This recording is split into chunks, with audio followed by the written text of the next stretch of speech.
Batman, Captured by the Engines, was written in 1991 by horror author Joe Lansdale. He later went on to write 4 episodes of Batman the Animated Series, including fan favorite Perchance to Dream and fan unfavorite Critters. Seeing as this is a car themed book, you'd think they would have given him the Batmobile episode.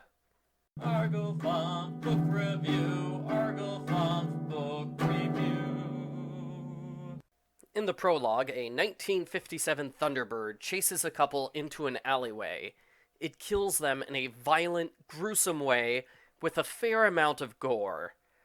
In case you didn't pick up on the warning that this is not a book for kids, it's followed by an excerpt from Batman's melodramatic journal. He gives a graphic description of his parents being murdered. I really should keep a running count of how often the Batman novels describe the deaths of Martha and Thomas Wayne, because I have read this scene at least 5 times.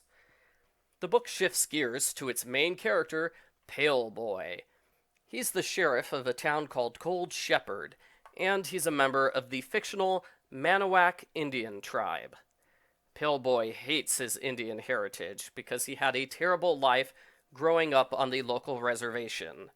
His mother ran away with a white shoe salesman, so he was raised by uncaring relatives with drinking problems, including his grandfather, who thought he was a shapeshifter.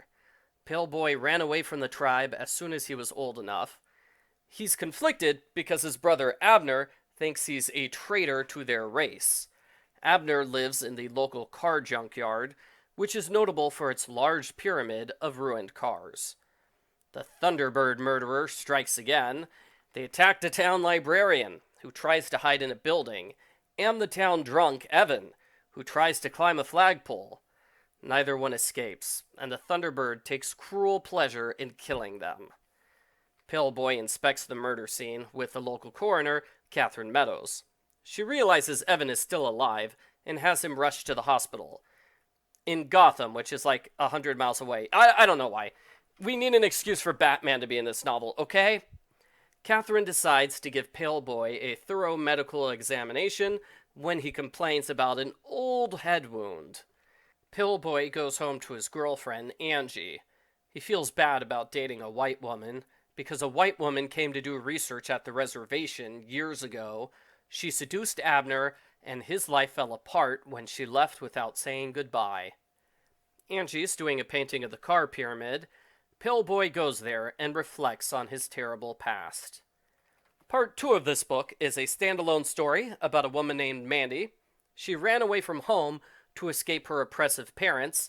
She came to Gotham in the hope of a better life, which is a terrible idea. Nobody in Gotham has a good life. It's 13 months later, now she's homeless and she has a baby. Batman comes to her rescue when a gang tries to attack her. Batman buys her a bunch of baby supplies and a bus ticket back home. I never thought I would see Batman buy diapers and hold a baby. Mandy sends him a thank you letter in the epilogue. It's a sweet little story. It has nothing at all to do with the rest of this car murder book. But I really like this part. Maybe I'm just a sucker for cute babies. In an ominous chapter, it's revealed Abner is the culprit.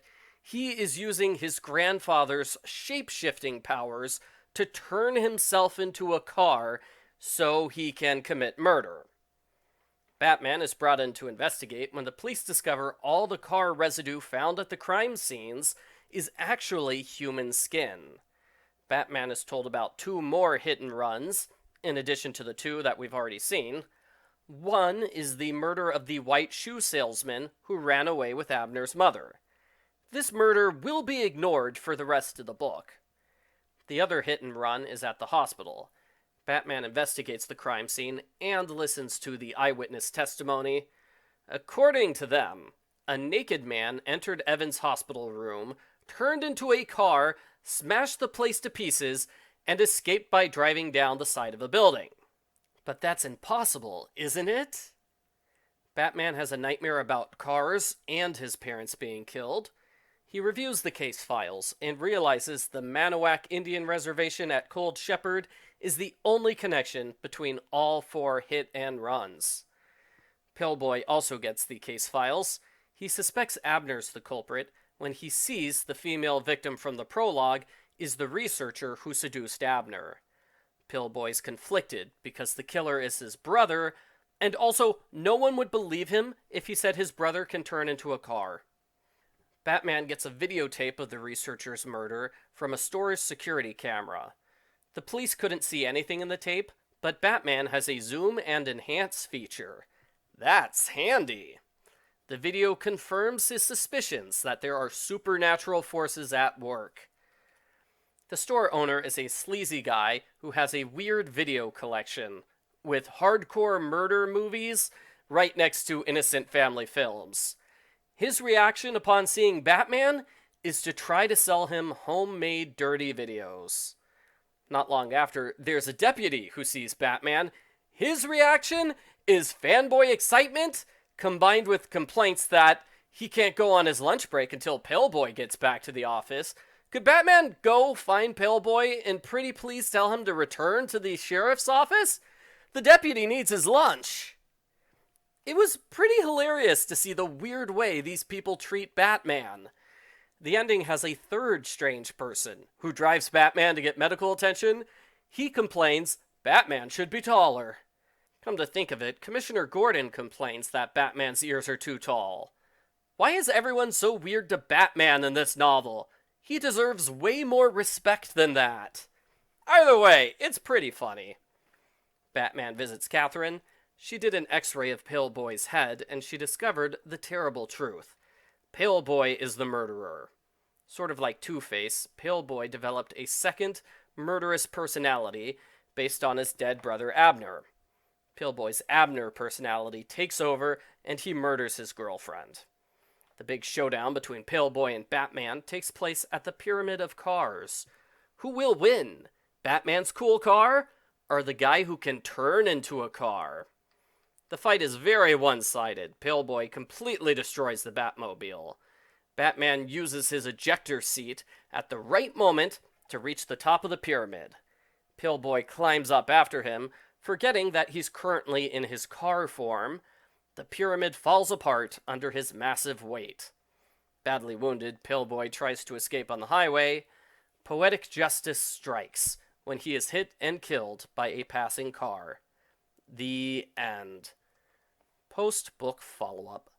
I have to agree with the reviewers who think this book was not originally intended to be a Batman story. It feels more like the author took a partially finished horror novel and rewrote it to include Batman. The Batman parts are pretty separate from everything else, and it wouldn't be too difficult to write Batman out of the story completely. That said, the Batman parts are pretty good. I just wish it was a Batman book all the way through, instead of half the book being a mostly unrelated horror novel. I also wish Clayface appeared at some point, because the killer is a shapeshifter.